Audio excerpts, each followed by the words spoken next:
Boa noite. A graça e a paz do Senhor Jesus, amém? Amém. Que maravilha estar mais uma vez, mais uma noite, mais um domingo na congregação dos santos, juntamente com meus irmãos. Tivemos ontem aqui um estudo de homens assim, impactante. Amados, abra sua Bíblia no livro de Juízes, capítulo 6, a partir do versículo 1. Fizeram os filhos de Israel o que era mal perante o Senhor. Por isso o Senhor os entregou nas mãos dos midianitas por 7 anos. Diga, 7 anos. Prevalecendo o domínio dos midianitas sobre Israel, fizeram estes para si, por causa dos midianitas, as covas que estão nos montes, e as cavernas e as fortificações. Versículo 3. Cada vez que Israel semeava, os midianitas e os amalequitas, como também os povos do Oriente, subiam contra ele. E contra ele se acampavam, destruindo os produtos da terra até a vizinhança de Gaza. E não deixavam em Israel sustento algum, nem ovelhas, nem bois, nem jumentos. Pois subiam com os seus gados e tendas, e vinham como gafanhotos em tanta multidão que não se podiam contar nem a eles, nem aos seus camelos. E entravam na terra para a destruir. Versículo 6. Assim Israel ficou muito debilitado, diga, debilitado, com a presença dos midianitas. Então os filhos de Israel clamavam ao Senhor. Tendo os filhos de Israel clamado ao Senhor por causa dos midianitas, o Senhor lhes enviou um profeta que lhes disse: assim diz o Senhor, Deus de Israel, eu é que vos fiz subir do Egito e vos tirei da casa da servidão e vos livrei da mão dos egípcios e da mão de todos quantos vos oprimiam, e os expulsei de diante de vós e vos dei a sua terra. E disse: eu sou o Senhor, vosso Deus, não temais os deuses dos amorreus, em cuja terra habitais. Contudo, não destes ouvidos à minha voz. Diga, contudo, não destes ouvidos à minha voz. Então veio o anjo do Senhor e assentou-se debaixo do carvalho que está em Ofra, que pertencia a Joás, o abisrita. E Gideão, seu filho, estava malhando o trigo no lagar para o pôr a salvo dos midianitas. Então o anjo do Senhor lhe apareceu e lhe disse: o Senhor é contigo, homem valente. Respondeu-lhe Gideão: ai, Senhor meu, se o Senhor é conosco, por que nos sobreveio tudo isto? E que é feito de todas as suas maravilhas que os nossos pais nos contaram, dizendo: não nos fez o Senhor subir do Egito? Porém, agora o Senhor nos desamparou e nos entregou nas mãos dos midianitas. Então se virou o Senhor para ele e disse: vai nessa tua força e livra Israel da mão dos midianitas. Porventura não te enviei eu? E ele lhe disse: ai, Senhor meu, com que livrarei Israel? Eis que a minha família é mais pobre em Manassés, e eu o menor na casa de meu pai. Tornou-lhe o Senhor: já que eu estou contigo, ferirás os midianitas como se fosse um só homem. Vamos orar? Feche seus olhos, por favor, curve sua cabeça. Querido Deus e amado Pai, Criador dos céus e da terra, neste momento, Senhor, nós nos aquietamos diante de Ti. Em nome do Teu Filho Jesus Cristo, eu te peço que Tu possa, Senhor, falar à Tua igreja, fala aos nossos corações. Estamos aqui com um propósito único, de Te louvar, de Te adorar na beleza da Tua santidade e ouvir unicamente a Tua voz. Que eu possa diminuir e que Tu possa crescer em nome de Jesus. E quem crê, diga amém. Aleluia. Amados, eu estou intitulando essa mensagem de o Deus misericordioso. Diga, o Deus misericordioso. Deus é o nosso refúgio e fortaleza, socorro bem presente nas tribulações. Salmos 46, versículo 1. No entanto, esse Deus que é o nosso refúgio, socorro bem presente nas tribulações, é o mesmo Deus que corrige, é o mesmo Deus que disciplina, é o mesmo Deus que nos ensina o verdadeiro sentido de estarmos na sua presença.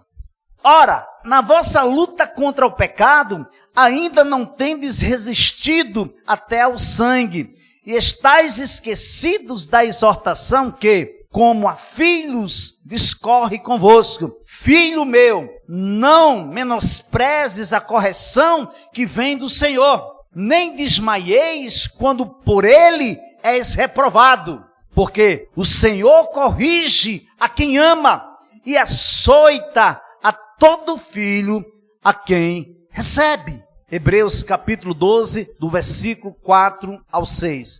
Costumamos fazer coisas que desagradam a Deus.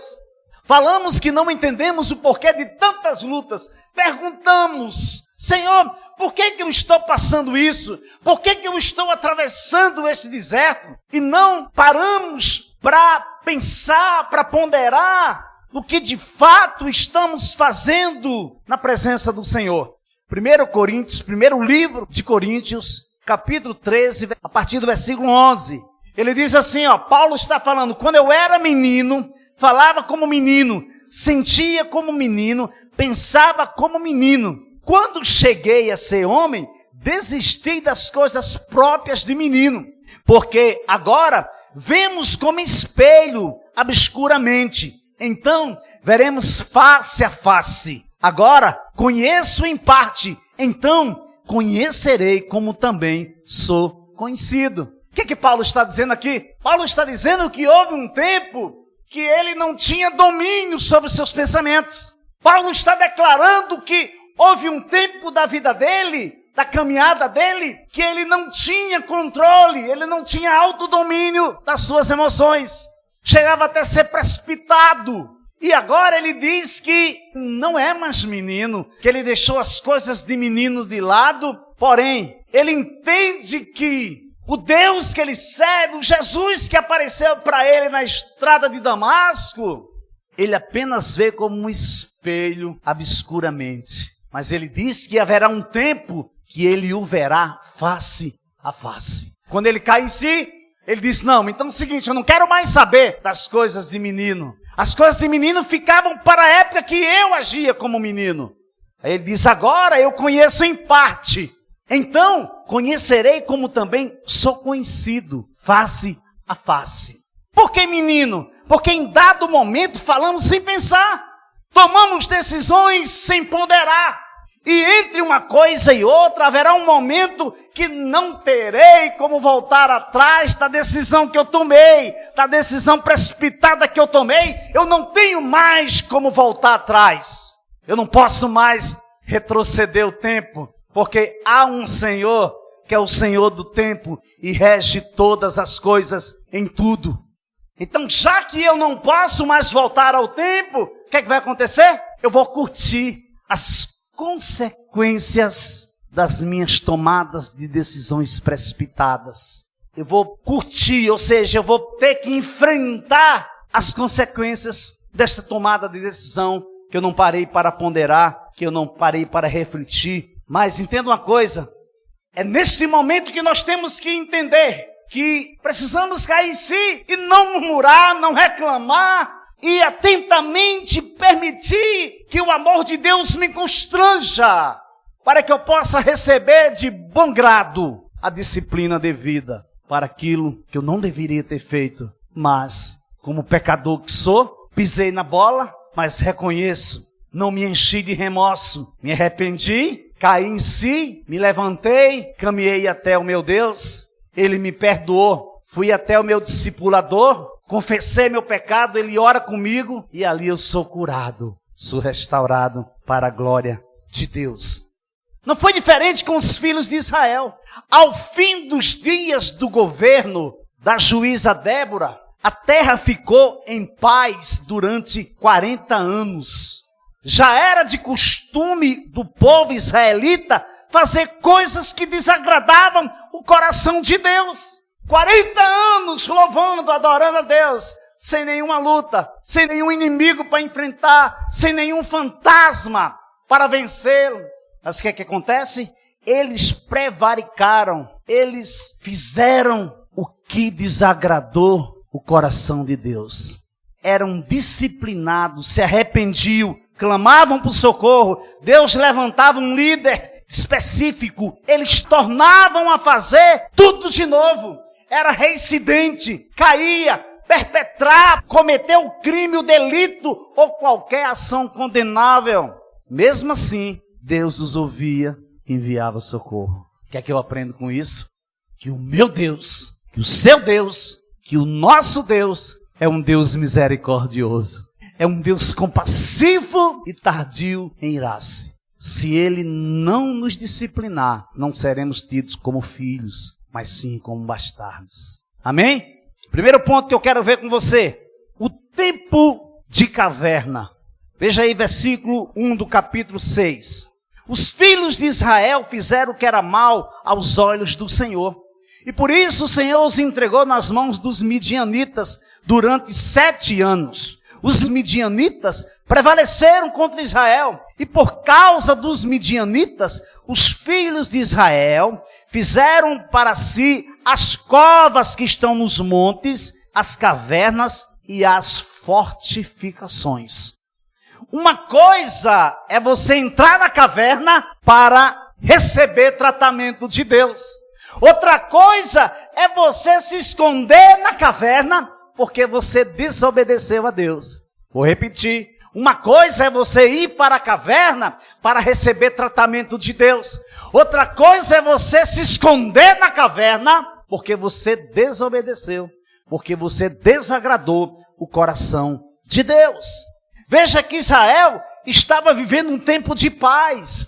E esse tempo vivido por eles se estendia por 40 anos. O que foi que aconteceu?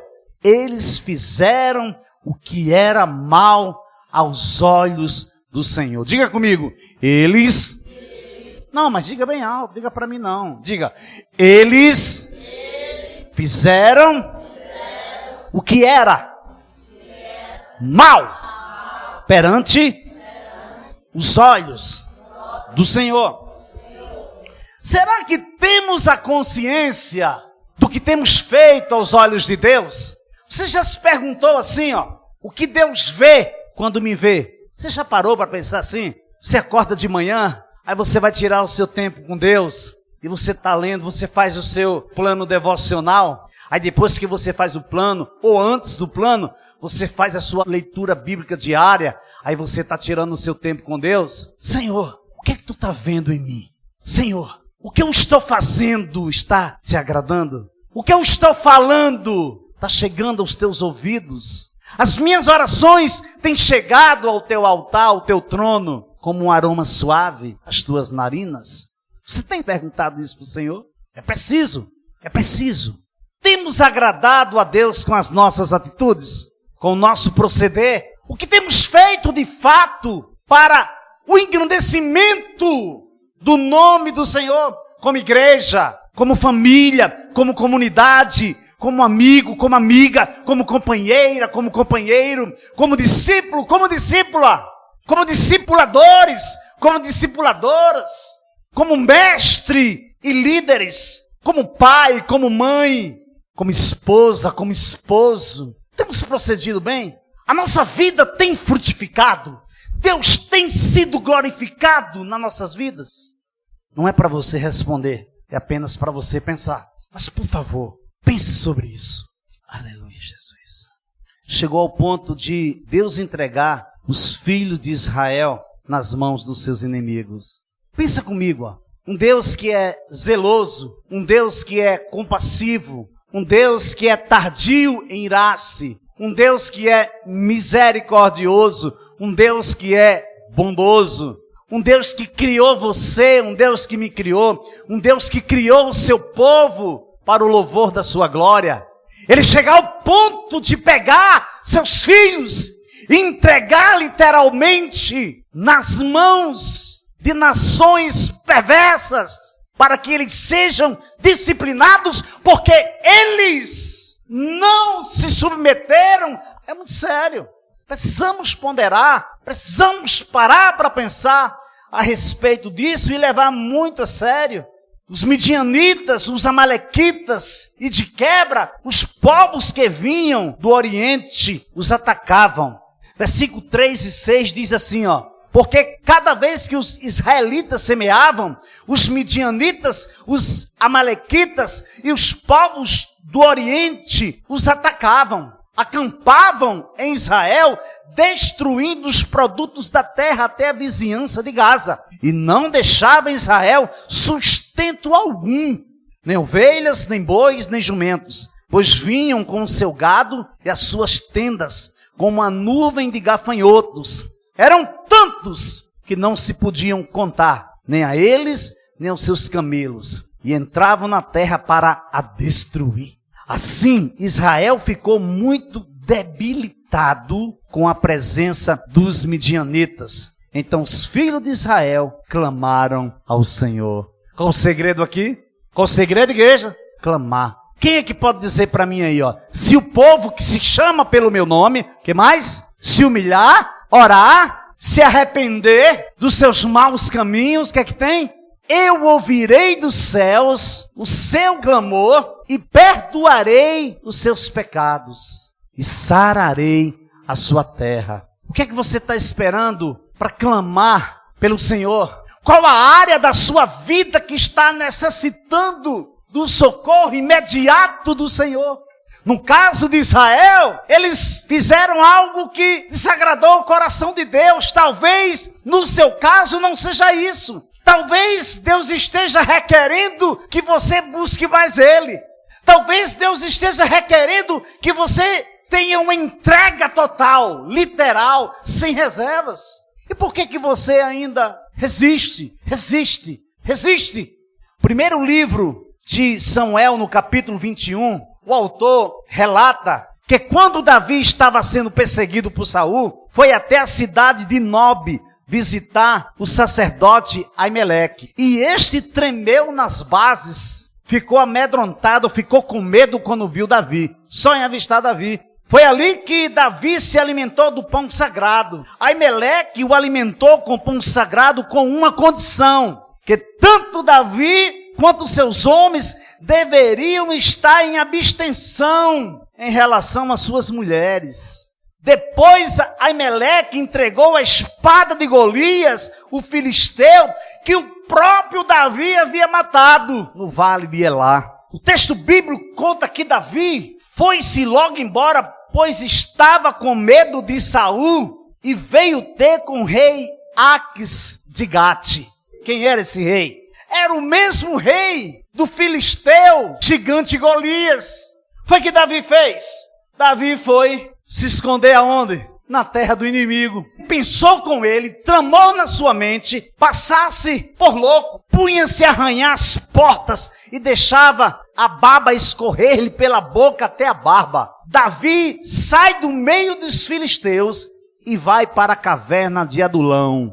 E ali, na caverna de Adulão, Davi formou o maior exército já existente na história de Israel. Agora veja que Davi teve o rei Saul nas mãos dele. E Davi não fez nada de mal contra ele. Davi vai para a caverna de Adulão receber de Deus a capacitação, o revestimento, a preparação para que ele pudesse reinar em Israel. Mas interessante, quando Davi chega naquela caverna, dá de cara com o quê? Com os homens fracassados, os homens que já não sonhavam mais, os homens que não tinham mais esperança, porque não tinha dado certo. Tudo que eles tentavam não conseguiam, começavam e não terminavam. O que é que acontece? Deus leva Davi para a caverna de Adulão para treinar esses homens, onde desse grupo, desse exército, saiu os valentes de Davi, que morriam com espada empunhada na mão, mas não largava. Por quê? Porque eles criam num Deus poderoso, no Deus de Davi, no Deus que nunca perdeu uma batalha, o general de guerra, o Deus que era, o Deus que é e o Deus que sempre será. Oh, aleluia, Senhor. Você pode aplaudir esse Deus maravilhoso. Você lembra de Elias? Elias tem uma vitória esmagadora. O que é que acontece? Elias destrói os profetas de Baal e os profetas de Azerá. Depois que ele vence, ele é pego de um pavor, de um medo, ao ponto dele pedir a morte para si. Por quê? Levanta-se uma mulher e diz que haverá dia e haverá noite. Não amanheceria o dia sem antes ela mandar matar, cortar a cabeça de Elias. E esse homem se encheu de medo. Sabe o que é que eu aprendo com isso? Que mesmo você sendo um homem de Deus, mesmo que você sendo uma mulher de Deus, haverá momentos que você não poderá ir adiante. Haverá um momento que Deus vai parar você. Haverá um momento que Deus vai dizer para você ficar parado. Haverá um momento que Ele é quem vai fazer e não vai permitir que ninguém faça nada para você. E você não vai entender. Não é para você entender, é para você obedecer, é para você se submeter. Elias foge e diz que Elias, a caminho do monte Horebe, o monte de Deus, ele se depara com uma árvore giesta, né, tipo de um arbusto. Ele estava tão desiludido que ele pede a morte para si. Em meio à turbulência da sua mente, pega no sono. Ele acorda com um anjo tocando nele e dizendo, levante-se e coma. Elias olhou ao redor e ali junto à sua cabeça havia um pão assado sobre brasas quentes e um jarro de água. Ele comeu, bebeu, o que foi que aconteceu? Deitou-se novamente e pegou no sono. Será que isso já aconteceu com você alguma vez? Você amanheceu o dia assim? É uma luta de um lado, é uma luta de outro. Você tem que resolver um pepino aqui, você tem que resolver outro ali. E você só faz comer e depois você se deita novamente e pega no sono. Porque você quer ficar como quem sonha. Parece que aquilo não está acontecendo. Mas o anjo do Senhor voltou, tocou novamente Elias e disse, levante-se e coma, pois a viagem será muito longa. Por que eu estou dizendo isso, meu amado? Porque a nossa salvação já está mais perto do que antes. Parece que foi ontem que Jesus nos resgatou. Agora, esse ano vai completar 20 anos que Jesus me tirou, me libertou, me encatou, me limpou. Um trapo de imundícia que não prestava para nada. Que ninguém queria, que as pessoas corriam, que as pessoas se escondiam. E Jesus foi lá e me tirou. E disse, não, nem tudo está perdido, não. Eu vou começar, eu vou fazer uma história na sua vida. Eu vou levar você para as nações. Eu vou levar você para ministrar em vidas. Não terminou, não acabou, porque Deus é Deus de promessa, é Deus misericordioso. Então ele se levantou, comeu e bebeu, fortalecido com aquela comida, viajou 40 dias e 40 noites, até chegar a Horebe, o monte de Deus. E ali entrou numa caverna e passou a noite. Que eu estou lendo em 1 Reis, capítulo 19, versículo 7. O que você está fazendo aqui, Elias? Perguntou o Senhor. Ele respondeu, tenho sido muito zeloso pelo Senhor, o Deus dos exércitos.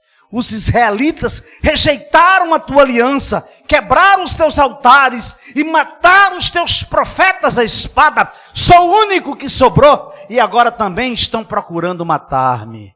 Sai daí, Elias. Sai, Elias. O Senhor lhe disse, sai e fique no monte, na presença do Senhor, pois o Senhor vai passar. Diga, o Senhor vai passar.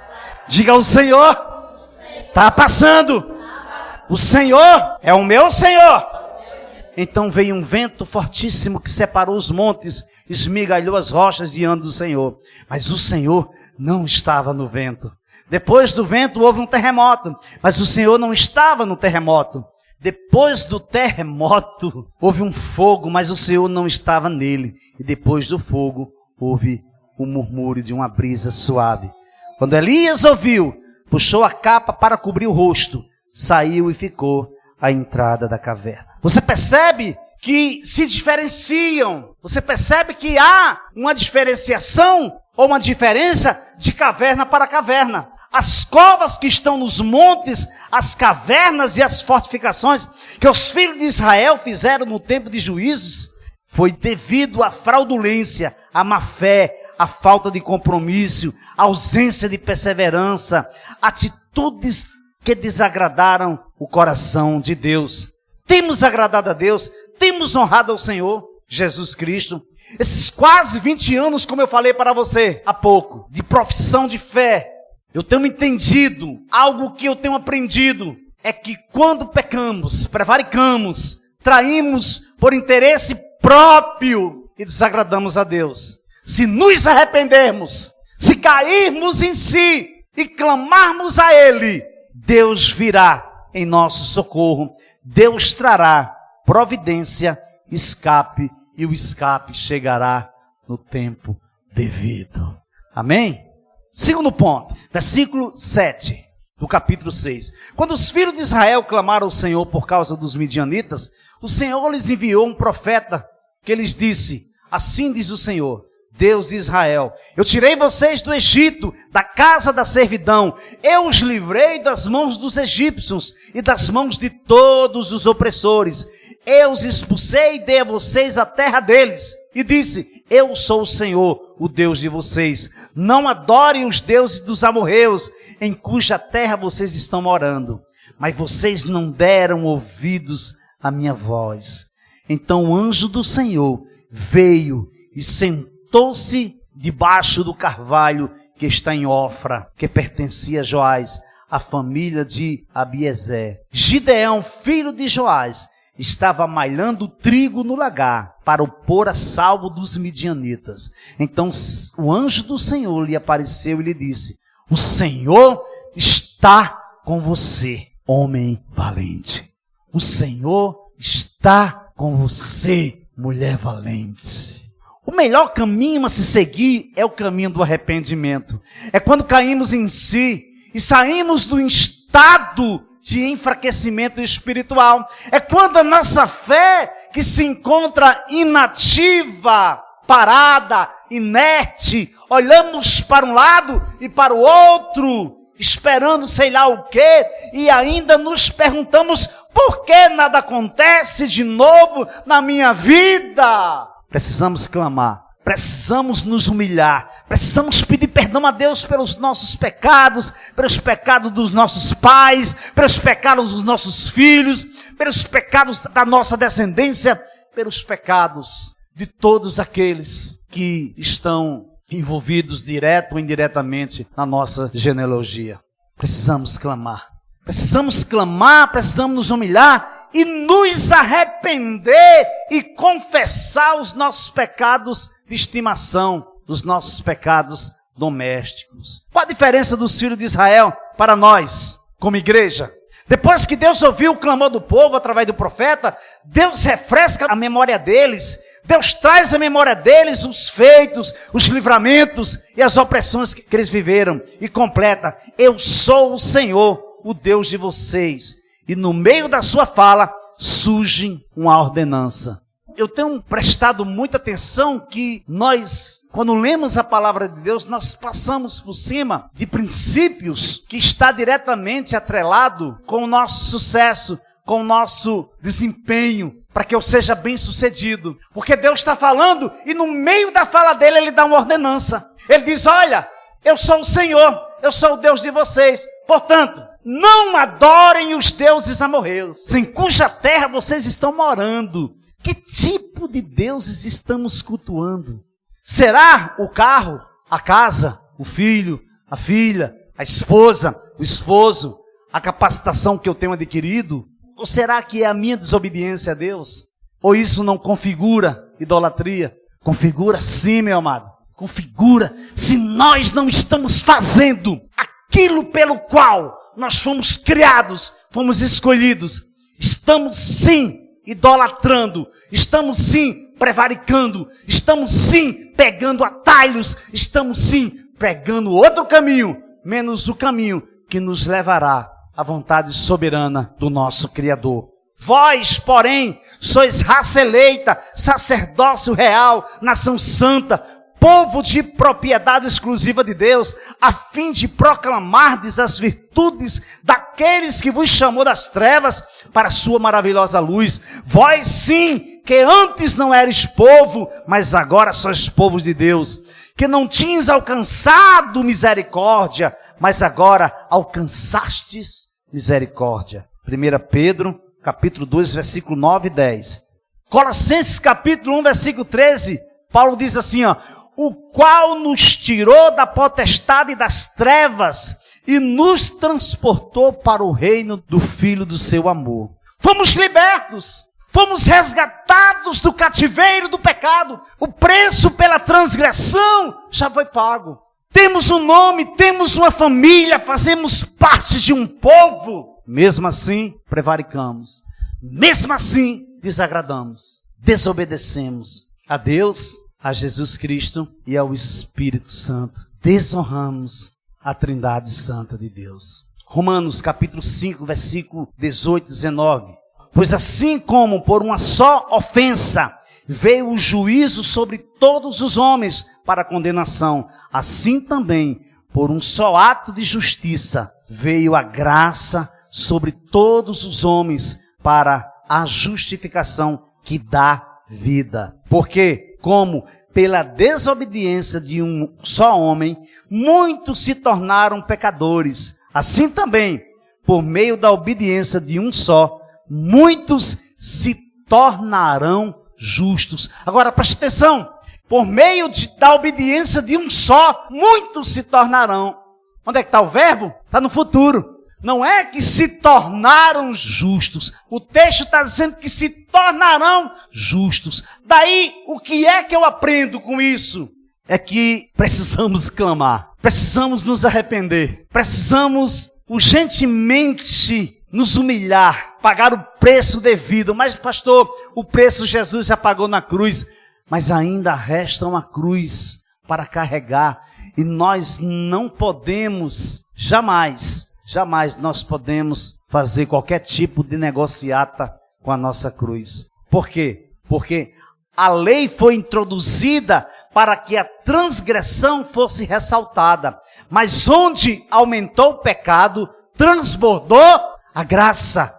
A fim de que, assim como o pecado reinou na morte, também a graça reine pela justiça para conceder vida eterna mediante Jesus Cristo, nosso Senhor. Capítulo 5 de Romanos, do versículo 20 ao 21. Fomos alcançados pelas misericórdias de Deus, mas em dado momento esquecemos que Deus é amor, que Deus é santo e que Deus é justo. E se Ele é amor, se Ele é santo e justo, Ele é imparcial. Ele é imparcial. Olha que coisa séria, eu quero que você abra Romanos 6 a partir do versículo 1. Olha o que Paulo vai dizer. Que diremos então? Continuaremos pecando para que a graça aumente? De maneira nenhuma. Nós, os que morremos para o pecado, como podemos continuar vivendo nele? Ou vocês não sabem que todos nós que fomos batizados em Cristo Jesus, fomos batizados em sua morte? Portanto, fomos sepultados com ele na morte por meio do batismo, a fim de que, assim como Cristo foi ressuscitado dos mortos, mediante a glória do Pai, também nós vivamos uma vida nova. Eu avisei a vocês, mas vocês não deram ouvidos à minha voz. O que realmente Deus tem falado para você? O que você tem dado ouvidos? O que você não tem entendido? O que é que Deus tem mostrado para você e você não está conseguindo discernir? Mas Ele tem dito, eu avisei. Eu disse para você que eu era o seu Deus. Vocês não me deram ouvidos. Então veio o anjo do Senhor, assentou-se debaixo do carvalho que está em Ofra, que pertencia a Joás, o abesrita. E Gideão, seu filho, estava malhando o trigo no lagar para o pôr a salvo. Lagar é o lugar onde se pisam frutos para separar sua parte líquida da massa, como azeitonas para fazer azeite, as uvas para elaborar vinho. Mas Gideão estava malhando trigo no lagar. Qual era o propósito? Era uma estratégia para desviar a atenção dos medianitas e dos amalequitas, para salvar a colheita. Qual é a estratégia que Deus tem dado para você? Olha para cá. Qual é a estratégia que Deus tem colocado no seu coração? Ou você chegou a pensar, ou está pensando que esse caso já está perdido? Não tá. Ele está dizendo para você nesta noite: eu sou teu Deus, eu sou o Senhor, eu sou o Senhor que te pega pela mão direita e te diz: não temas, porque eu sou teu Deus. Oh, aleluia! Então o anjo do Senhor lhe apareceu e lhe disse: o Senhor está com você, homem valente. Gideão respondeu: ah, meu Senhor, se o Senhor está conosco, por que nos aconteceu tudo isto? E onde estão todas as suas maravilhas que os nossos pais nos contaram? Eles disseram: o Senhor nos tirou do Egito, porém agora o Senhor nos abandonou e nos entregou nas mãos dos midianitas.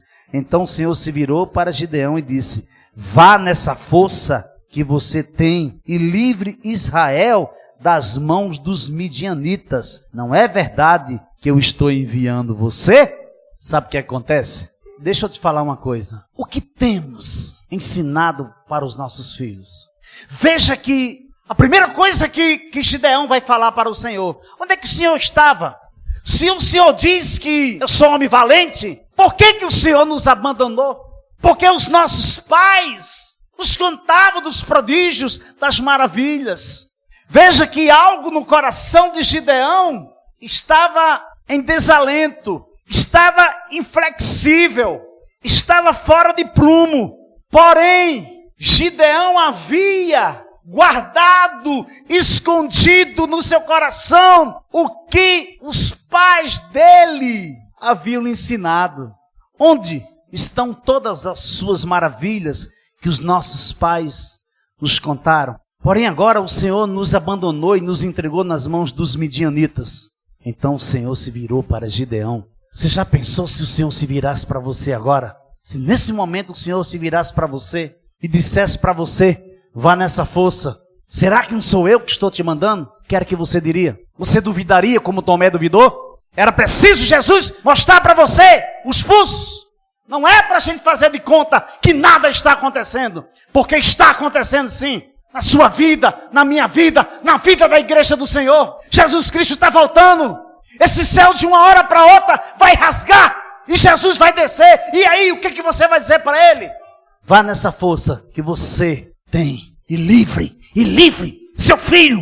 Livre sua filha. Livre seus familiares. Livre seu pai. Livre sua mãe. Livre o caído que está nas ruas, no sinal, sofrendo, abandonado, desiludido, desesperançado. E você e eu, muitas das vezes não fazemos nada.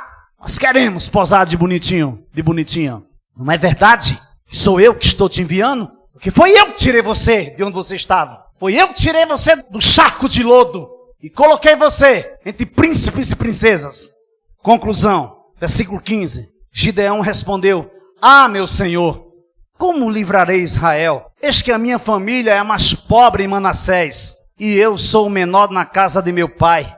Mas o Senhor disse: já que eu estou ao seu lado, você derrotará os midianitas como se fosse um só homem. Maior é o que está em você do que o que está no mundo. Não olhe para o tamanho da sua dificuldade. Não olhe para o tamanho da sua ineficiência. Olhe para o tamanho do que Deus pode fazer na sua vida. Já que eu estou ao seu lado, você derrotará os midianitas como se fosse um só homem. Gideão respondeu: se de fato encontrei favor aos teus olhos, dá-me um sinal, que és tu. Que sinal você tem pedido a Deus? Qual o sinal que você tem pedido a Deus? Ou você tem mergulhado em tristeza? Ou você tem mergulhado na ansiedade? Ou você tem zombado do que Deus tem feito na sua vida? Porque se você olhar para o seu redor, Deus tem feito maravilhas na sua vida. Deus tem alargado a sua tenda. Deus tem feito na sua vida que nem olhos viram, nem ouvidos ouviram, nem jamais penetrou em coração humano o que Ele tem feito por você. Tem coisas que você não é para ver ainda. Tem coisas que você ainda não contempla com os olhos. Não, não é com os olhos. É com a sua obediência. Não, não é só com a obediência. É você se rendendo. Não, não é só com a obediência. É você entregando. Não é só você entregando. É você se rendendo por completo. Aí sim, aí Ele vai fazer.